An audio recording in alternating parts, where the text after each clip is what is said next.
De La Fuente, je te déteste. De La Fuente, je te déteste. Espèce de sale pourriture. Petit fils de poulpe.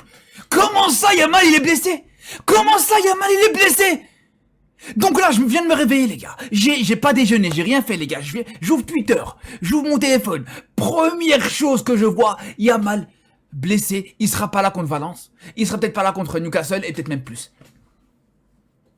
De La Fuente, je te déteste. De La Fuente, je te déteste. Franchement, je te le pardonnerai pas. Je te le pardonnerai jamais. Franchement, déjà hier, les gars. Déjà hier, on a parlé dans la vidéo d'avant-match, avant le match contre Valence. On a abordé plusieurs problèmes avant ce match. Comme si c'était pas suffisant, les gars. Problème de stade. Tu vas jouer dans un terrain d'entraînement. Un stade à 6000 places.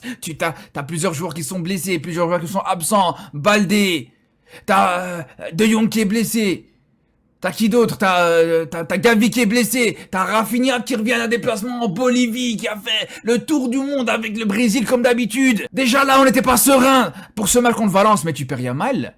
Yamal qui est forfait contre Valence, avec Rafinha qui sera sûrement sur le banc parce que voilà, retour de trêve international compliqué pour lui physiquement, tout ça, les déplacements en Bolivie, on sait toujours à quel point c'est compliqué, on va pas revenir là-dessus, on en a parlé déjà hier. Et cet enflure, ce chien de La Fuente a absolument rien dit. Il savait bien qu'il a fait une bêtise. Il savait bien qu'il a fait une erreur. C'est comme un enfant, il va casser un vase par exemple, il va aller cacher le vase, il va faire en sorte que personne ne le voit, personne ne le remarque et voilà, il va espérer que ça va passer inaperçu. Ben c'est la même chose avec De La Fuente. Pourquoi déjà pour commencer t'as rien dit déjà pour commencer déjà? Est-ce que t'as besoin de absolument faire jouer Yamal contre la Turquie? T'as cru que tu jouais contre quoi? Contre l'Espagne des années, plutôt contre le Brésil des années 90? T'as cru que tu jouais contre la grande équipe néerlandaise? La grande équipe allemande? Mais à quoi tu joues, frère? À quoi tu joues? Pourquoi? Pourquoi t'es obligé de le mettre titulaire? À la limite, tu le mets titulaire, vas-y. Match important, qualification pour la Coupe du Monde, on comprend. Vas-y, normal.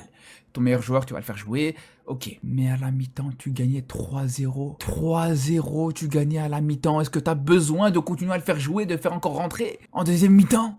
De faire jouer jusqu'à la 75e minute? Un match où tu gagnes 6-0, 6-0, il a besoin de te faire jouer Yamal pendant... jusqu'à... quasiment à la fin. Cet homme a un problème contre le Barça. Jusqu'ici, je pouvais pas le prouver. Jusqu'ici, j'en étais pas sûr. Là, c'est bon, ça s'est confirmé. Cet homme a un problème contre le Barça. Jusqu'ici, j'en étais pas sûr. Là, c'est bon, ça s'est confirmé. Cet homme a un problème contre le Barça. Je sais pas pourquoi. Je sais pas pour quelle raison. Mais cet homme a un problème contre le Barça. Et franchement, les gars, jusqu'ici, en plus, je l'aimais bien, De La Fuente. Son style de jeu, il est magnifique. Franchement, il propose un très beau style de jeu. On prend beaucoup de plaisir à regarder cette équipe d'Espagne, même sans Yamal.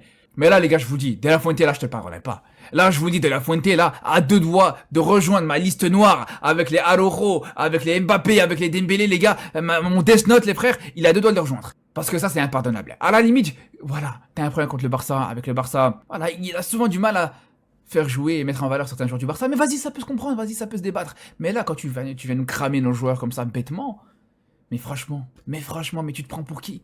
Tu peux pas me dire que t'étais pas au courant. Le monde entier était au courant que Yamal était blessé, que Yamal avait une gêne après le dernier match.